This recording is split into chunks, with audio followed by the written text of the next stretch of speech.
So yeah, Comic-Con has been kind of crazy this year. Lots of stuff announced, mostly TV stuff, especially with Disney gearing up for their big old streaming service. Lots of stuff caught my eye this year, like this, and this, and even this. Oh wait, no, how did that get in here? I mean this. Yeah, that's right, we finally got a proper trailer for Netflix's The Witcher. But I've already made a Film Facts video about this show, and you can check it out here and come back and join us for this video. Or, you know, just watch this video. But like everything in life, there's always more to discover, especially now we have a trailer for this show. So we're jumping back in with our old friend Garalt to take a look at 10 more facts about Netflix's The Witcher. So if you had questions like, what things does the trailer suggest we're gonna get in this show? What lengths did Henry Cavill go to gain the role of The Witcher? And, seriously, where is it? Come on, I talked about it last time, where is it? Unicorn sex! Oh wait, no, I didn't mean it like that. Just cut this out. Just cut it out, let's just get on with it. Just get on with it!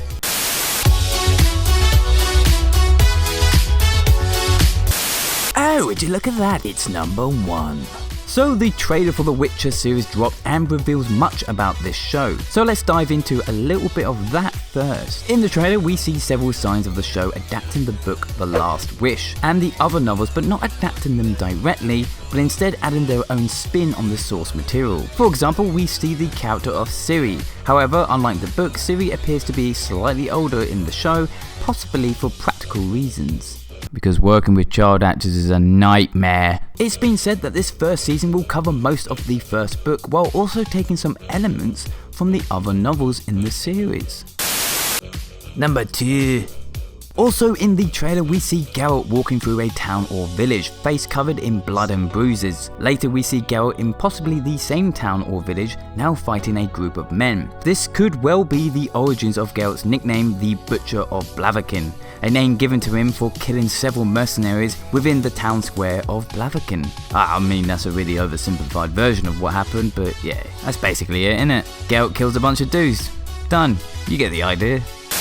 Ooh, it's number 3. We also get familiar names and aspects of the Witcher series in this trailer. The elves are shown and named in the trailer. Elves of course play a huge role in the world of the Witcher and are likely to do so in this show. In the trailer we are told that humans have pretty much wiped out the elven race and that the elves were the original inhabitants of the continent in which the story takes place. The character of Ciri also has elven blood within her, connecting her to this ancient race. We also see and hear the name of Nilfgaard, the most powerful empire on the continent, with its roots in the south. A common theme within the trailer and the poster for the show is that the real monsters are not the ones Garalt hunts for coin, but instead is humans themselves, something we see glimpses of within the trailer and something that may well be tied quite strongly to Nilfgaard. Those cheeky rascals. It's number 4.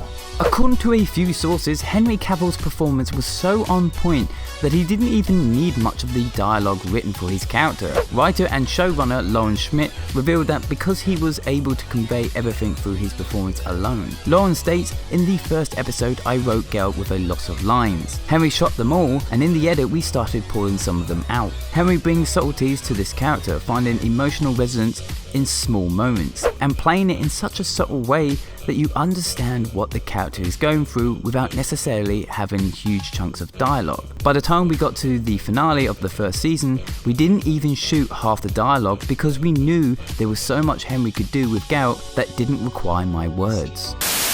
I got 5 on it. Oh, copyright strike. Many who saw the pictures released before the trailer questioned where was the White Wolf's second sword. You know, the one he kills monsters with. Well, if you take a look at this picture here where we get a first glimpse at Roach, which is, yep, definitely looks like a horse.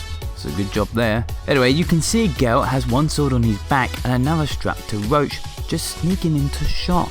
This could well be his silver sword. Oh, don't believe it, it's number 6. The trailer also suggested that we will be getting an origin story for the sorceress Yennefer. Yeah, that's right, that woman in the trailer that you went, oh god, what the hell is that? Is Yennefer. Yennefer, we are told in the books, was born a hunchback, and it appears we'll be getting a similar origin within the show. Yen ditches her home and family in order to join the Brotherhood of Sorcerers. Sorcerers? The Brotherhood of Sorcerers. They love fine china.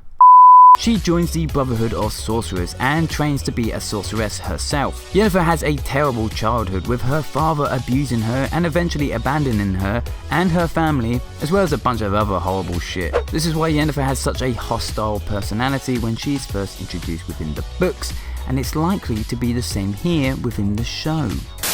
Number 7, baby. Number 7.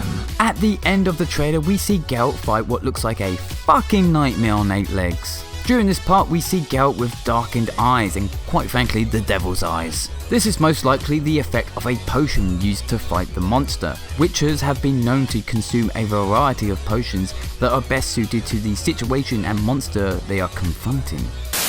You wanna know a secret? It's number 8.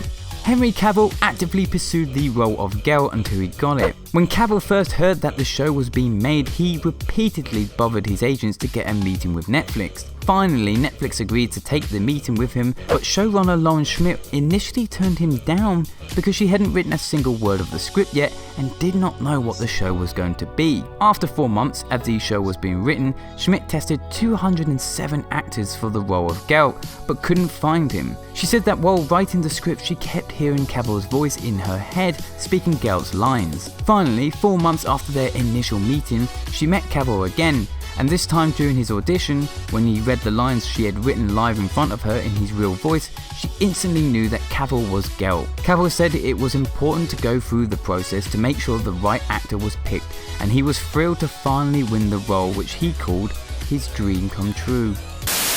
Good heavens, number 9. Henry Cavill declined to use a stunt double for the action scenes in the show. He stated, "It is very important to me that when you see Garalt on screen, you know it's me and not some guy who can do the Garalt stuff and I'm just the acting piece in it. For me, the character involves all of that." Vladimir Fudrik, the stuntman and fight designer of Game of Thrones, and who eventually ended up playing the Night King in the show, praised Henry Cavill's fighting skills as the best he had ever seen in his decades-long career. Fudrik spoke at length at the Eastern European Comic Con 2019 about the dance-like fighting style he created for Cavill's Garalt character. I say, old chap, it's number 10. Vladimir Fudrik at the Eastern European Comic Con 2019 commented on the fighting style they used within the show, stating that "I tried to give him a more dance-like style, something that is effortless. He goes through the fight as if he can predict what is going to happen. He knows 3 seconds before killing someone how he will kill him." Fudrik also mentioned that they were not able to copy the fighting style of that of the Witcher video games. Well, there you go, 10 more facts about Netflix's The Witcher. So we're getting closer to the release of this show. Are you excited? Are you not? Let me know your thoughts on this and the trailer. Was it good? Was it pish? What do you think? And hey, if you like this, then why not check out our other Film Facts videos? They cover both film and TV. And if you want to help support the channel, then why not help us out by liking the video, sharing it, or even subscribing and hitting the bell thingy to stay notified on all our future videos. And why not follow us on Twitter? I always post on there when a new video is out. But thanks for watching, guys.